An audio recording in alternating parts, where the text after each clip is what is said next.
NextGenWalkthroughs.com. What's up, people? It's Rebel Inc. Playing Borderlands for the last time. And we are finally here at the vault.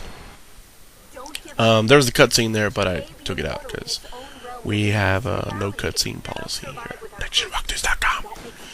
Even though I think I did have some cutscenes earlier. Whatever. So, here's the final boss. He has the very unique name of the Destroyer. Why he's called that, no one ever tells you. But he kind of looks like Snuffleupagus stuck in a cave with tentacles coming out of his face. So the strategy to beat this guy is pretty simple. When he doesn't have his tentacle arms with the purple bubbles coming out of it, shoot his eye. And his health goes down. Would you imagine that? Okay, here's the weird tentacle arms. So, story-wise, as I talked in my last video, how this game had, being that this game's really good on so many other levels, where it's really bad is, well, some of the gripes that I had in the other video, but another part where it's really bad is the story. This, it had a really good potential for telling a really good story. But it's kind of like they said, you know what, fuck it. We don't care about the story. Neither will they. So let's just do whatever we want.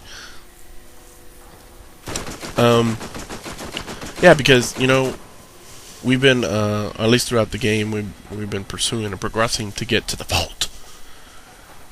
And trying to figure out what was in there, By playing the game, if you haven't seen the ending before, you would have thought it would have been like some really cool magical place with great weapons, so that when you go through on your second time, it's this magical time, killing everybody. That's how you fight this thing, which storyline wise, if they would have alluded to it a little bit better, I think it would have been like more of a revelation. Like, if they had like pictures of this monster, or I don't know, something that would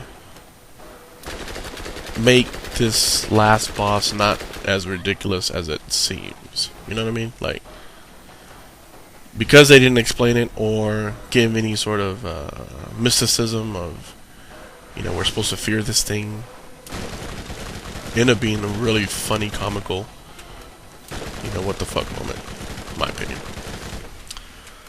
So, anyway, just keep on doing what we're doing here, shooting those tentacles. And this is in keeping with, I know Beer Baron and Explicit D talk about it a lot, but tentacle rape. It's you'd be hard pressed to not play a game without tentacles, without some sort of enemy having tentacles and trying to get you with those tentacles. So. Yeah, keep shooting the eyeball if you're not shooting at the bubbly arms. And right when you destroy this thing, it breaks right into a cutscene. And of course, we're skipping that. So, if you really want to know what happened, if you really want to know what happens,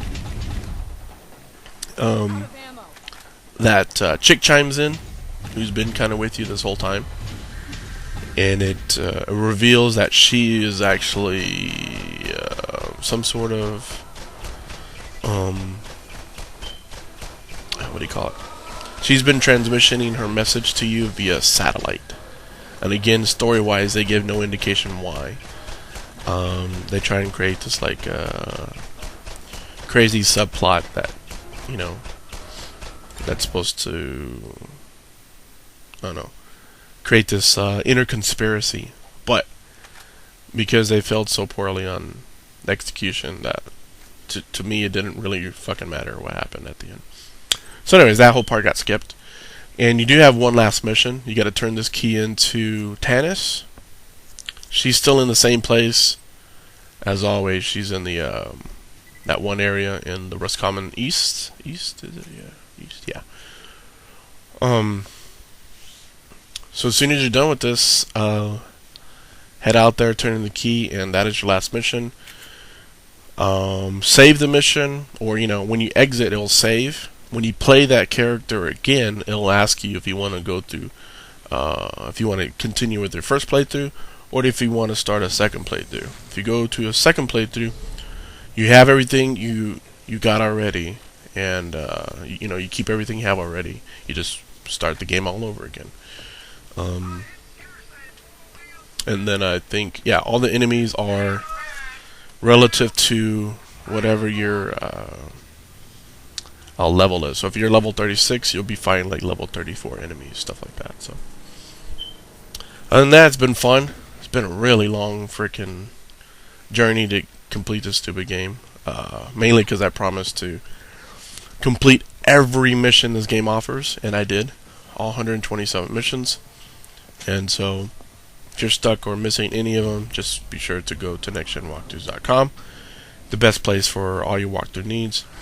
And all of them should be available, although not probably in any particular order because this game is not in any particular order. But it's been fun. I'll see you in my next project. I have no idea what it is right now, but we'll find out soon. So that said, peace, love, and monkeys making out with each other later. Oh, and shout out to midgets with unibrows. Peace.